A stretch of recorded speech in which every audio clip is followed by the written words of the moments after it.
everyone. I'm Symphony Privet. Thank you for joining us here on Featured, where we hope to inspire or simply make you smile with uplifting stories across the country. Now, the job of a parent is to guide, nurture, and support their child. But in Colorado, those roles were reversed. Jennifer Melkels tells us how a routine checkup at a doctor's office led to a son being there for his dad in a major way. I always viewed my dad as very strong. When we are little, our dads are our superheroes. For me, what stood out, what made him that superhero figure, was just the connections he built with people and just how he treated people. Jake Howard's dad was always the helper, the coach, the big personality in the room. He could just build connections with people.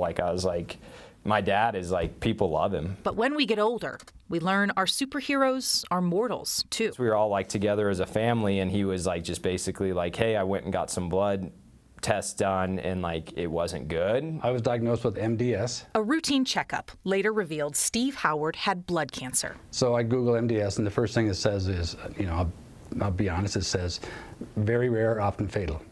So that was it. No more Googling that. Steve went through the works, chemo and radiation at the Colorado Blood Cancer Institute, but he would need one more thing. I needed some good blood cells, some whites and reds. I said, absolutely. And didn't think twice about it, so. Jake gave his dad some of his stem cells, and with that donation, a new chance at life and health. It's kind of weird to ask for your kid to do something like this, because you're the dad. You're the one that's supposed to be, protecting him, and now he just flipped on us, and he did it for me now. There are definitely times when we're all together, and I have that thought of this could be so much different, and I'm very, very grateful that it worked out the way it did. Steve is now cancer-free and maybe a little too confident in his remaining superpowers. I could still outrun him, though, I think. I don't know about all that. Turns out, sometimes dads need their kids, too. And this guy's still always helping me. Any problem I come across, he's usually the first guy I'm going to call. He's still my kid. I don't care what you think. He's a man, but he's always going to be my youngest kid. My baby. So. Both father and son say they hope their story will inspire other people to sign up for the donor registry. And that was Jennifer Melkels reporting. Already staying in Colorado now, where a woman is rolling up her sleeves for the first time. She is following in her furry best friend's footsteps. That has been donating blood for years. Amanda Gilbert joins them to find out why it's important for them to help others. Firsts can always be a little nerve-wracking. It is my first time donating. Stacy Cooper's never donated blood before. I was I've never passed out before, so I think I'm good. She works at CSU Veterinary Teaching Hospital. Doing okay? Yep. I'm going to scrub your arm clean for 30 seconds. I think I'm O positive, but I'm not 100%. She sees how important it is to help others. Cora. Stacy also wanted to donate because her best friend already does. I have the left one to hold her. Her best pal is a 5-year-old golden. She's actually sitting down so nicely right there. Cora's been donating blood for about 3 years now and is prepping to donate again soon. Donates blood about every 2 to 3 months. To help other dogs. I just have seen a lot of dogs needing blood products. If anyone that has a dog are aware that they get into trouble, so they can get into traumas and require blood products. CSU Assistant Professor Sarah Shropshire works with Stacy and says dogs have a blood type too. At the moment, we mainly talk about being positive or negative in dogs. And how are you feeling? Good. Stacy's first time donating wasn't too long. Much simpler than I thought it was going to be. And Cora got to help her owner give back. That was very, very easy. She's great. I love her. That was Amanda Gilbert reporting. Now, over in Idaho, a widow is conquering her fears to honor her husband's memory. And as Maggie O'Mara tells us, she wants her journey to inspire others to live their dreams, even with dealing with the loss of a loved one.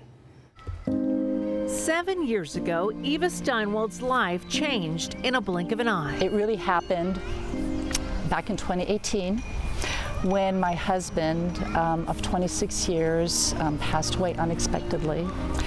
And I realized that life is very short, it's very precious, and it's a gift, and I wanted to experience life. Her husband, Pat's devastating loss pushed her to do something totally out of her comfort zone.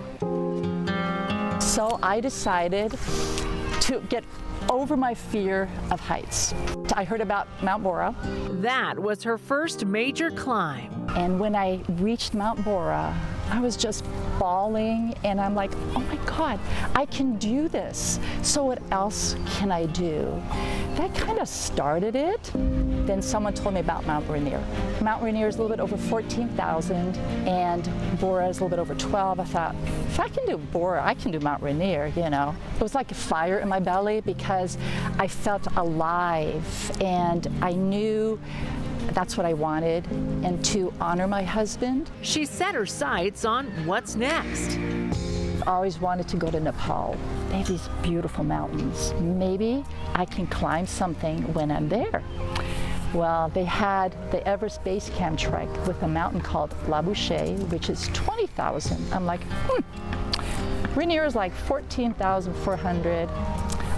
I can do La Bouche 20,000. What's 6,000 feet? I had like no idea. And then I decided to do all 7 summits to bring awareness to global warming. And so I did Aconcagua in South America in January 2024, Denali in June 2024, then signed up for Everest, and I did Everest in May of 2025. Yes, she climbed Mount Everest, and Eva documented it all on social media. Mindset, staying strong. I had many followers that were living through me, and they wanted to experience climbing Everest. I loved reading the comments, and that gave me motivation and energy, and I just really enjoyed that part, and it kept me connected. Made it to Camp 4. I can't believe it. I had a Sherpa from Camp 4 in the death zone to the summit. That was behind me. His only job was watch my oxygen tank, and your body has to be willing to acclimate. And then you pass a dead body that's been there for who knows how many years, and that is a reality check, how serious that mountain is. I mean, I passed 3 bodies going up. It was grueling, but she kept going, with her husband, Pat, with her in spirit. I have his dog tags from Vietnam, and every time I climb, I wear his dog tags. It definitely was a big part of my healing. Eva says finally reaching the summit was so surreal. On the summit of Everest. And you see all this color. And I'm like, wow, the prayer flags. When you see prayer flags, you know you're on the summit. Yay! And I saw it. I'm like, oh my God. I was so relieved. I have just goosebumps thinking about it. I was so relieved that I made it, that I was safe. I mean, you're at 29,035 feet. Eva was officially the oldest American woman to make it to the top of Everest at the age of 63. The number, your age, is just a number. I feel better now, mentally and physically, than I did when I was 30.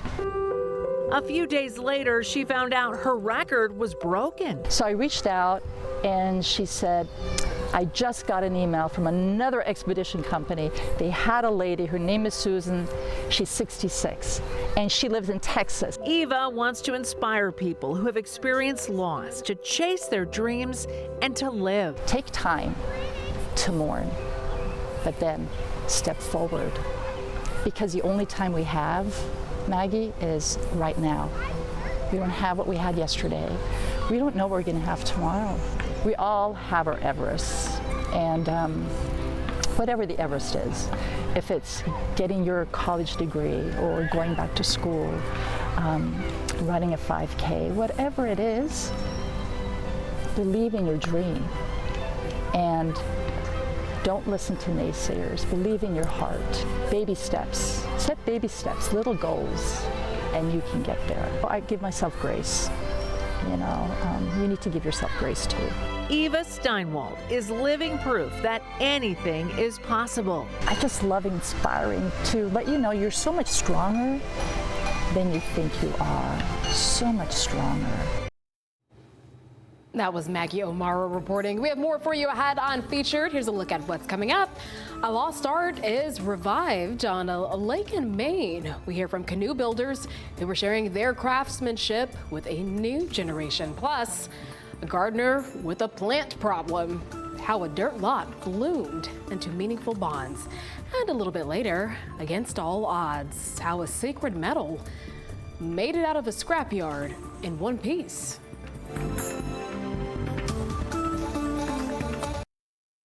Welcome back. On the water in Maine, two canoe builders are using 100 years of experience combined to make something new. Don Kerrigan was there as the pair bent, stretched, and painted wood to create a work of art. There is something beautiful and timeless just gliding a canoe across a Maine lake. Better still, when that canoe has been crafted from the very wood that grows here. Jerry Stelmach and Roland Thurlow might know that better than anyone. Okay, let's put that one right here. After half a century of working, If you got enough. they are still Maine's premier builders of traditional wood and canvas canoes. But just when you use the boat, it feels so much different than using a plastic boat. It's got a little life of its own. The wood flexes and moves. It kind of moves in the water much different than a plastic boat. They both loved canoes from an early age. I couldn't get canoes out of my mind. Jerry got his first one as a teenager. Wood and canvas. Wooden canvas, yeah. And you've loved these ever since? Yeah, absolutely. And I had that through high school and through college. Roland learned to love canoes at scout camp. As young men just out of the Navy, they teamed up at the boat building school in Lubec, where an instructor taught them the art of building canoes. So this is one of the ones you started with? Yes. And they were able to buy some of these building forms once used by the famous Maine canoe builder E.M. White. The two friends were in business. We were kind of on the cutting edge, but the pre-cutting edge of that interest, because when we were doing it, really nobody was doing it, and nobody cared about it, nobody wanted it. But they say a new generation was coming of age that liked the traditional canoes of wood and canvas. People saw the beauty of these and wanted. People recognized them for what they were and loved it, and they had memories, and we were there. Patterned after those the Wabanaki people had built for centuries, and built essentially the same way with native wood and cotton canvas. And the combination of these materials can make a boat that'll last 50 years? Well, I mean, they'll last longer. We've repaired canoes that are well over 100 years old. It begins with wood and steam. We asked Jerry and Roland to show us how they bend the cedar ribs on the form. And it is amazing what wood can do. Then, as Roland's time-lapse video shows, the cedar planks are nailed onto the ribs, the canvas is stretched tight, covered with a sealer, then paint. The result is an almost perfect blend of function and beauty. They each formed their own business decades ago, just a few miles apart here in Atkinson. But now, 50 years after they began, the two friends are again building one together. We've both been building 50 years, and so we thought we should build a canoe together, kind of celebrate the 100-year traditions. Yeah. 100 years between the two of you. Yeah. I mean, that's quite a bit. Adds up. These guys are both in their middle 70s now, but are still building and creating. They do say fewer people are wanting such works of art nowadays. The wooden canvas boat seems to have just the right feel to it in the water. But those who do, those who value timeless beauty in a time-tested form, they know where to come, where experience and skill, 100 years of it, still count. That was Don Kerrigan reporting. For many people, gardens are a place of peace, especially in 2020 when COVID shut down indoor activities. During that time, a special garden gave people something to look forward to in Colorado. Ann Herbst takes us there to see if the plants are still thriving. Maybe get this agave or yucca. Some people love surprises. Yeah. And others I kind of am angry or I'm okay. are Lisa Negri. You know. Lisa is fully herself, especially in the garden. I'm going to get you that lady shovel. I call it that. That's terrible. That's so sexist. John, can I have the little shovel? Her garden, Summer Home Garden, These plants you can just beat up, you know that. is a community space that's changed in ways she never imagined. I don't want to say that COVID was a good thing, because COVID was not a good thing. But it created a great opportunity for this garden. She was just really passionate, and that passion and getting all of these neighborhood people to volunteer has been amazing too. But it always helps with a plant, because you've just disturbed it, to give it a little. A Wash Park bright spot since the first hole was dug. How's that? Much better. And for me, a story worth shooting in 2020. Did you miss me? I totally missed you. I did. Kevin Williams with Denver Botanic Gardens agreed to Lisa's terms. Just psyched about it. To create something new in the lot for sale next door to her home. I needed to break the cycle of development, is what I did. So I just bought the lot. Just bought it. $780,000 for 6,200 square feet. I wouldn't have done this if I wasn't slightly insane. Lots of money and space, but not for a house. Just new friends and 4,000 runty plants. Scrawny's a good word. You know, creating something instead of washing your hands compulsively and coughing and think you're dying. Lisa has a plant problem. That's an agave? So Summer Home's 4,000 of them have ballooned in the last 5 years. If I had to guess, I would say there's 50,000 plants out here now. Word about the garden also spread. I just started coming and meeting people and learning and learning and learning. I mean, there's just always different amazing things. It's the best part about aging, I think. That's right. We don't have any supposed tos at all anymore. We only do what we want to do. What Lisa wanted was what neighbors wanted. Journalists, too. Well, that was one of my favorite stories I did during that time. During COVID, this one? Hey, John. Social distance Oh, God, I'm is dying. no longer her thing. I'm dying. I might hug your microphone or something. What is that thing? Do you miss the microphone? I do. That hairy monster thing that was. Turns out people still need laughter and community. I didn't know. We could take our masks off, and it just felt so good to be able to do something outside, and it was going to be beautiful. I had to have that pointed out to me. The opportunity that this garden gave people to get out and be normal. Summer Home Gardens' many surprises. Yeah. Okay. Continue to grow on Lisa. Thank you. Thank you guys so much. That was Ann Herbst reporting. Time for a quick break, but first let's check out what's coming up. A dad who is not afraid to take out a brush and braid, why he's encouraging other fathers to do their daughter's hair. Plus, a security officer on a mission to ease the pain. We'll show you how he is turning anxiety into comical relief at the hospital.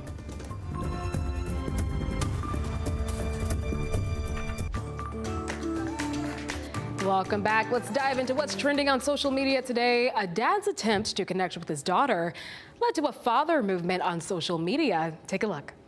Isn't it the mom's job to do the hair? Psh, what, miss out on all the fun? No way. Oh my gosh, I remember Papa Privet tried his best to tame my curly fro when I was a kid. That was a sad little bun he tried to put together. This father says he's a pretty, hands-on dad, but when it came to his daughter's hair, he admits it went over his head. Strider called his first attempt a mess. Well, that was a couple years ago. With each try, he got better, and now he is teaching other fathers to do their kids' hair on social media. Strider says it's not about perfection. It's about bonding with your kids in a meaningful way. Bad boys, what you gonna do? What you gonna do when they come for you? All right, now TikTok is putting a playful twist on a police chase. Now, in this case, a daughter put her father's 20 years of experience to the test with the foot pursuit challenge. He initially used his truck to chase her down, then got out on foot. And look at Dad go. He closes in on the distance and captures his daughter. He says the key to his success is to work smarter, not harder. Many folks in the comments agreed with Dad. And another police officer is going viral, this time for his hilarious encounter with some wildlife. Take a look at this. Hold on. Oh, God. Oh, my God. Why? Officer Martinez responded to something we would describe as very on brand for a piece of news coming out of Florida. After someone noticed an alligator was wandering on their property, Officer Martinez, who's a New Yorker, had never dealt with the creatures. He worked up the courage to hold it, and he squealed, but he did what he had to do and relocated the gator to another area. Now, his officer buddies say that was his official welcome to the Sunshine State. Alrighty, that's a wrap on what's trending. Here's a look at what's coming up on Featured. A stroke survivor tells his story, and we will share why doctors say a trip to the bank gave him a fighting chance, and now he is showing endless appreciation to be alive.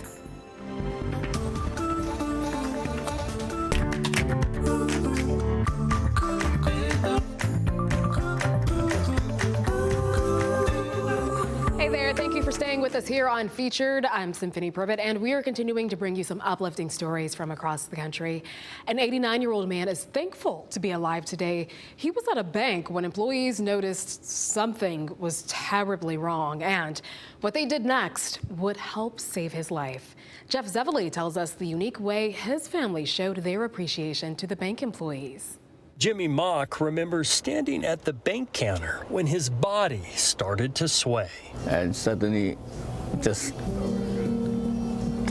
knocked me out. The 89-year-old was having a stroke. The bank teller and branch manager would later tell Jimmy's daughter Teresa what they saw. He was talking to the bank teller, and then all of a sudden he kind of stopped talking, and then his face drooped. Employees grabbed a chair and got Jimmy off his feet. They called 911 right away, and it was honestly that speed to call is what helped save his life. Surgeons at the hospital saved Jimmy by removing a blood clot from his brain. The Wells Fargo heroes were not made available for comment, but I did speak to a bank spokesperson who sent me a written statement which reads in part, "We're grateful our employees were able to assist Mr. Mock.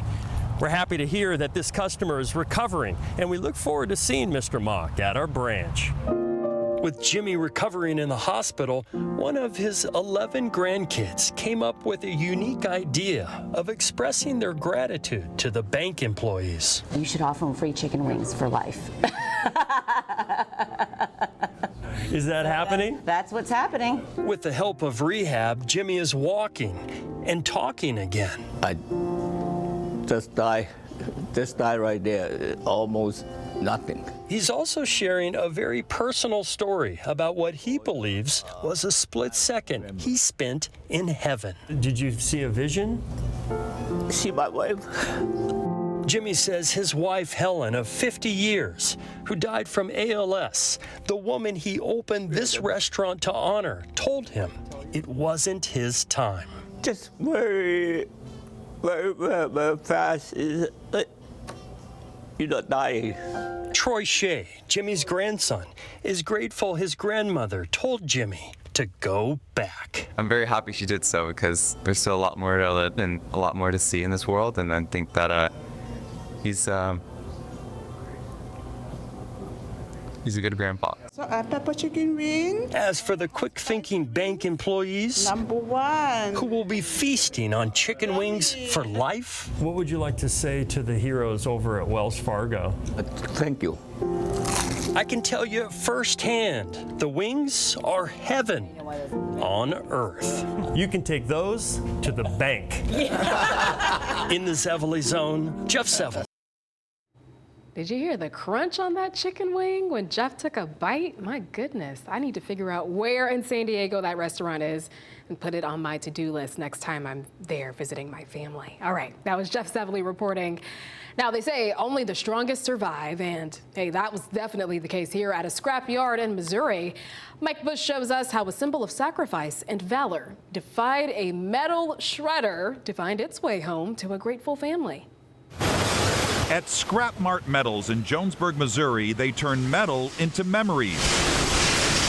But one memory just wouldn't melt. Every month, 14,000 tons of twisted steel pass through here. Cars, copper, and cast-offs are ground up, sorted, and forgotten. When you shred a car will come out in tiny little pieces in 90 seconds. But on one recent day, a glint of gold and purple caught the eye of picker Patrick Bloom. The purple stood out the most. It stood out like a sore thumb.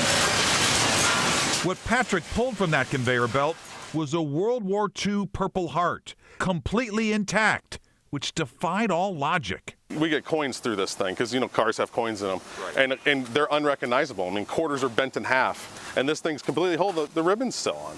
There was a name etched on the back, just enough for Lucas and his staff to launch a mission. They turned detective, building family trees on Ancestry.com until they found Katie Kriedemeyer. He told me that it had gone through the scrapper and that it had survived when things like coins and other things hadn't survived. This is class of 1944. The Purple Heart belonged to Charles Joseph Hall, who was a cousin and grew up in the same house as Katie's grandmother. He had brown eyes. Katie's dad was named for Charles Joseph. He enlisted right out of high school and wanted to be a paratrooper, but they moved him to infantry, and then went to Europe and was killed 6 months later. The family knew about the medal, but couldn't find it until now. My mom lived in Warren County, and she had a car in her driveway that was no longer drivable, so she sold it to a guy down in the little town she lived by at the garage for spare parts and scrap.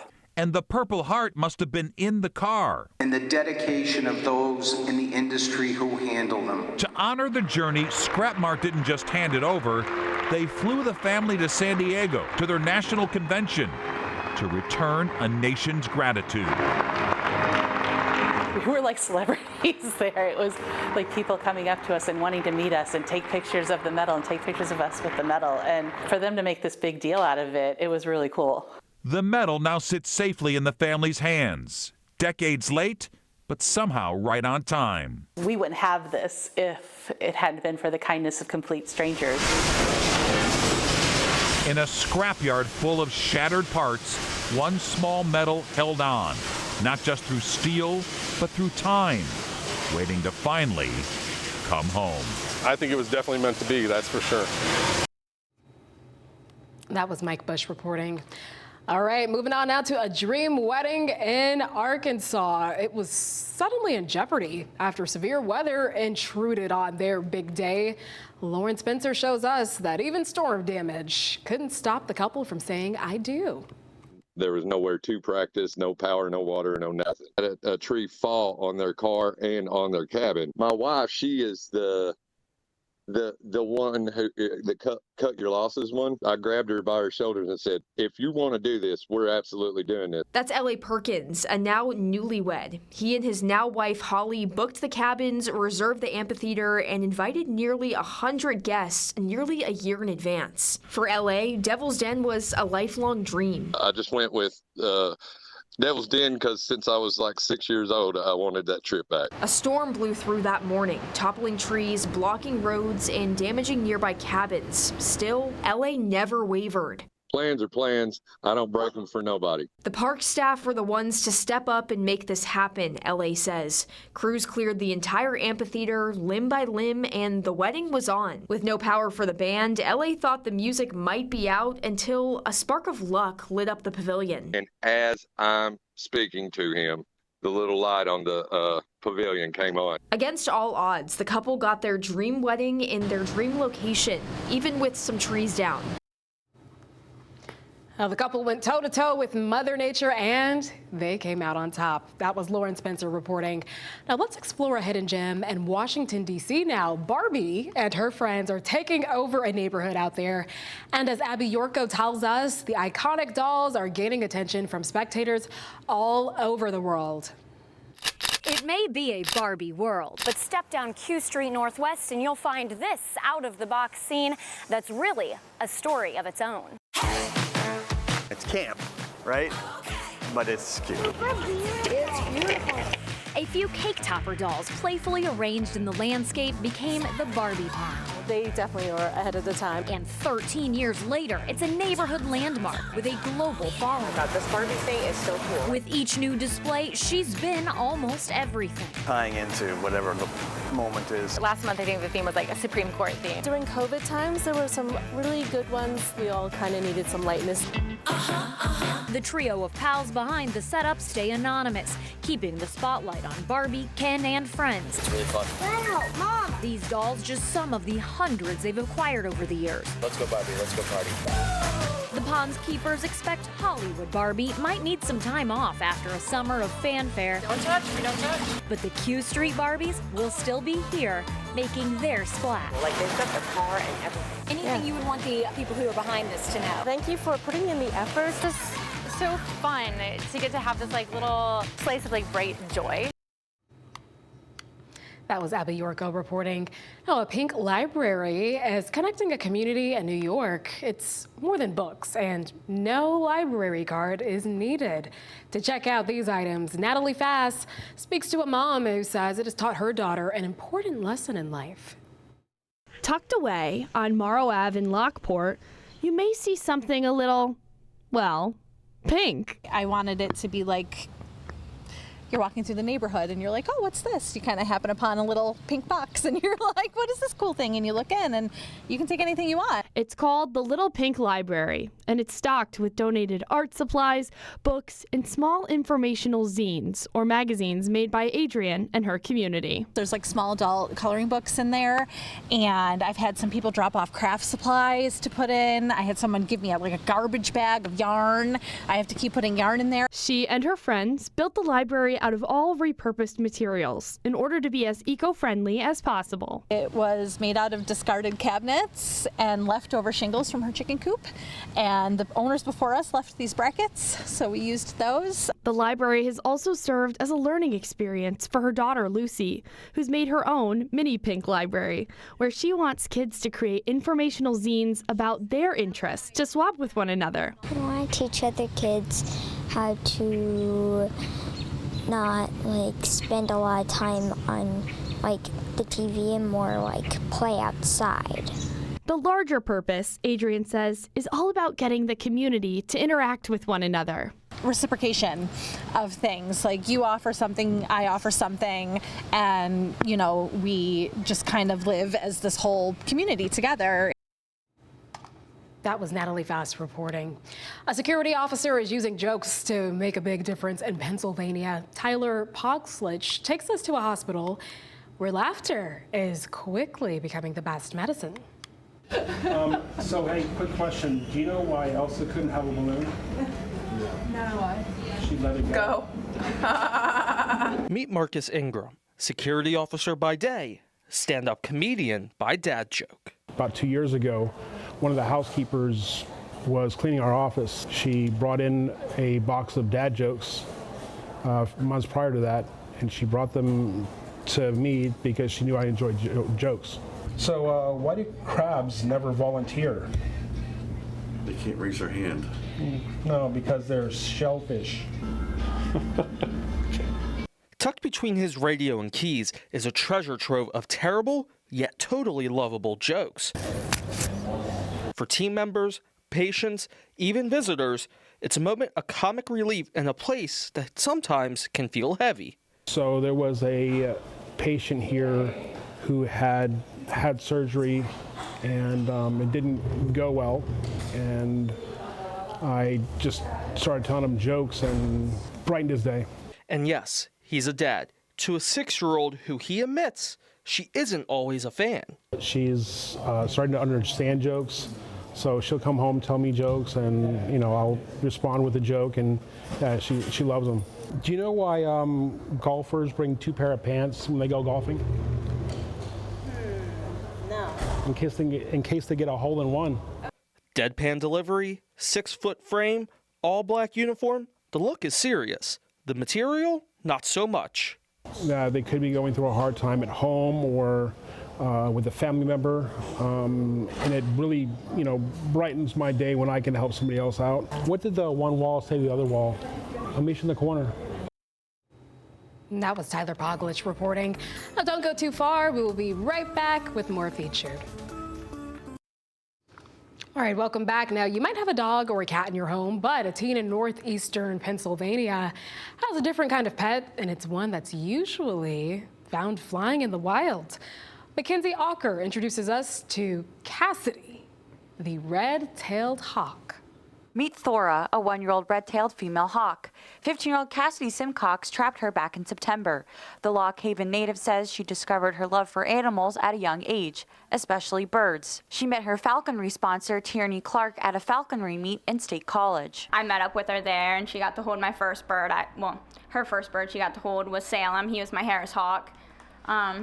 And she really just fell in love with that. Before Simcox trapped her bird, Clark wrote a letter to the Pennsylvania Game Commission saying she agreed to sponsor the teenager. Simcox then had to take a 150-question test to get her license. And that's just about like raptors and the laws, identifying them, diseases, equipment, all that stuff. And you have to get at least 80% on that. And I got 97, I think. Thora is used for falconry, or hunting. Simcox trapped Thora back in September by using a live gerbil in a cage, putting it in an area where hawks are commonly found, and then trapping the bird when it landed inside. Once she caught Thora, Simcox then began training her hawk to hunt squirrels. She got her first squirrel while training in the forest. She was up in the treetops, and this squirrel must have just been sitting there eating its walnut, not paying attention, because she was up in the tree and she just, boom, bounced, like dove right into the ground. And we went over, and there she was, at a squirrel. Thora's diet consists of squirrel meat, chicks, mice, and rabbit. During the hunting season, Simcox keeps track of her food intake. Right now I'm just feeding her like a chick and a mouse per day, but I mean, I'll up that if she needs, or I'll take it down if she needs, but she's mostly just being kept fat right now. Simcox plans to give Thora to a new falconer and capture a new hawk to train next year. That was Mackenzie Ocker reporting. Falconry is a tradition that goes back over 4,000 years, and it's more than a hobby. It is very demanding, requiring a serious commitment, significant time, and respect for the birds and the craft. Now, a Virginia woman is making a positive impact in a place she never expected. Check this out. She is using her story to inspire others now. Sean Martinelli takes us to a horse show to explain how.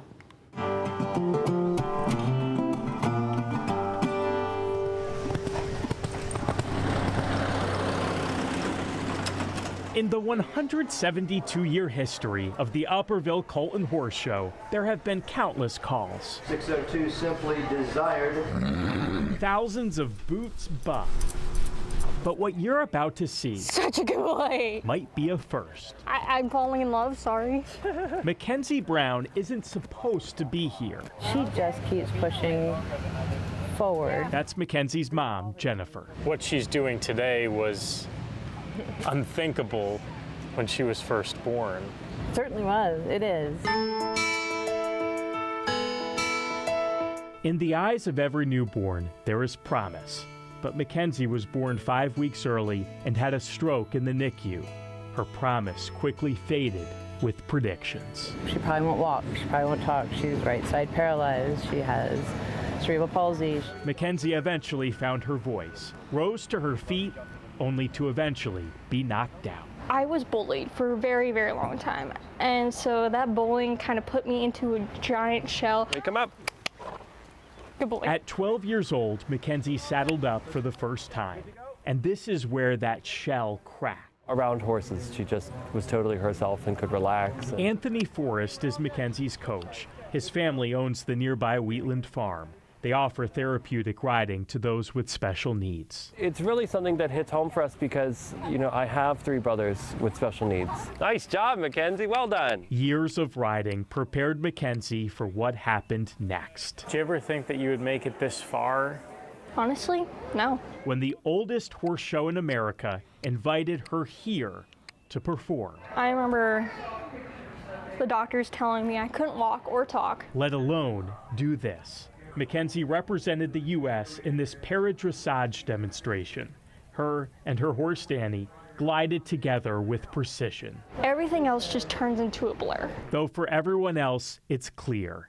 Forget all those long ago predictions. The promise of Mackenzie's future rides in this ring. I found it, and I'm I've never been happier. In Upperville, Virginia, Sean Martinelli. Good boy. Coming up next on Featured, they thought it was a nice shirt, but it turns out it was a setup. How one Texas congregation pulled off a Sunday service prank. That's coming up in just a few minutes.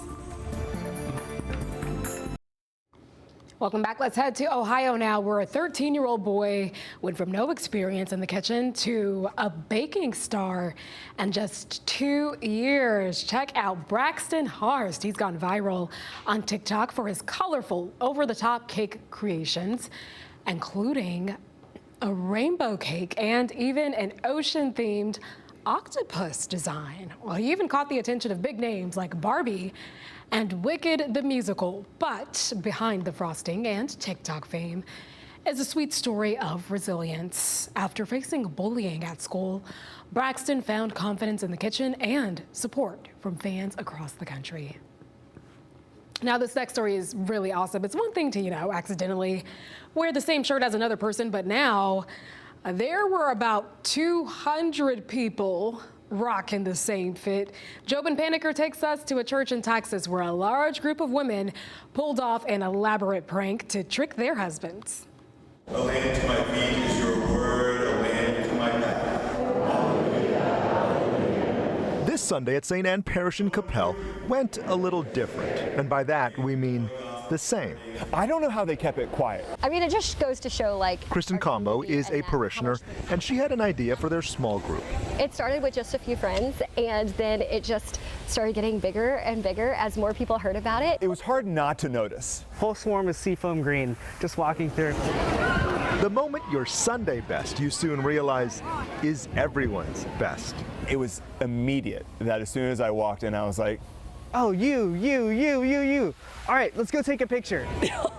Who needs just a picture when these reaction videos say it all? 1, 2, 3, 4. Using covert texts and emails and some cute convincing from the children. Who's saying no to that? The women of St. Anne got a lot of the men to wear the same Christ-inspired polo. I don't know how many of them might have lied to their husbands in the intervening, but I think they just woke up and said, hey, here's a really nice shirt, you should wear it on Sunday. It made for a special moment before and after Mass in the courtyard. People yesterday were smiling, and they were laughing, and they were joyful. At the end of the day, it's all about community. What's that scripture? Love is patient, love is kind, love is buying matching shirts in bulk. The church is alive, and so are its people. In Capel, I'm Jobin Paniker.